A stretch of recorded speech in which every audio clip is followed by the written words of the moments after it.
ఇప్పుడు ఇంటికి వచ్చాను మామ, కొద్దిసేపు అయ్యాక నేనే చేస్తాను. ఏంటండి ఈరోజు చాలా లేట్ గా వచ్చారు? ఏంటి ఫ్రీ బస్సెస్ పెట్టిన కానీ అసలు సీట్లే ఖాళీ ఉండట్లేదు, మొత్తం నిలబడే వచ్చాను, చిరాగ్గా ఉంది. ఈ ఆఫీస్ అంతా ఒక ఎత్తి అయితే ట్రావెలింగ్ ఇంకో ఎత్తి అయిపోయింది. సరే బాగా టైర్డ్ అయినట్టున్నారు, వాటర్ తీసుకోండి. నాకేమొద్దే. రేపటి నుంచి బైక్ మీద వెళ్తాను ఆఫీస్కి. అయ్యో అంత దూరమా? నేను ఒప్పుకోను. నీకు అర్థం అవ్వట్లేదా? కనీసం కంఫర్ట్గా కూర్చొని వెళ్తాను, అర్థం చేసుకోవే.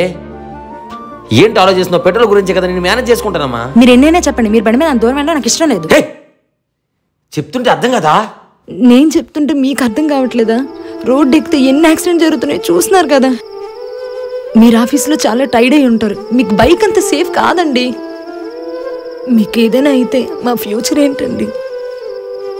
సరే మీకు నచ్చినట్టే వెళ్ళండి, మిమ్మల్ని ఇంక నేను ఇబ్బంది పెట్టాలనుకోండి. అమ్మా నేను బస్సులోనే వెళ్తాను, నువ్వు వేడిస్తే అస్సలు బాగవే. పద భోజనం పెట్టు. వదిన కరెక్ట్ గానే ఆలోచించిందన్నా. తన ఎంత ఆలోచిస్తుందో నేను కూడా ఫ్యామిలీ గురించి అంతకన్నా ఎక్కువ ఆలోచిస్తాను రా. రోజులు బాగాలేక ఏమైనా జరిగినా సరే మా ఫ్యామిలీ ఫ్యూచర్ బాగానే ఉంటదిరా. అదేలా అన్నా?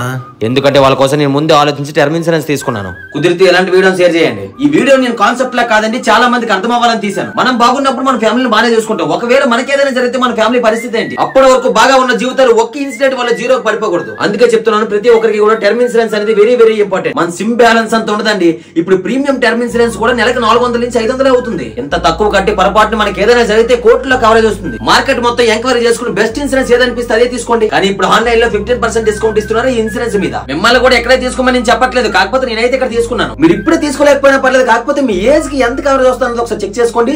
లింక్ అయితే నా ఇన్స్టా బయోలో ఉంది. సో వీళ్ళ దగ్గర జిఎస్టీ కూడా 0% ఉంటుంది, దాని వల్ల మీకు డబుల్ కవరేజ్ వచ్చినట్టే. అందుకే చెప్తున్నాను, టర్మ్ ఇన్సూరెన్స్ నెగ్లెక్ట్ చేయకండి. మన దగ్గర డబ్బులు ఉన్నంత వరకు అందరూ చుట్టూనే ఉంటారు. ఒకవేళ రేపు పొద్దున మనకి ఏదైనా జరిగితే చుట్టాలు, బంధువులు, ఫ్రెండ్స్ అందరూ కూడా మన ఫ్యామిలీని 1-2 రోజులు మాత్రమే చూస్తారు.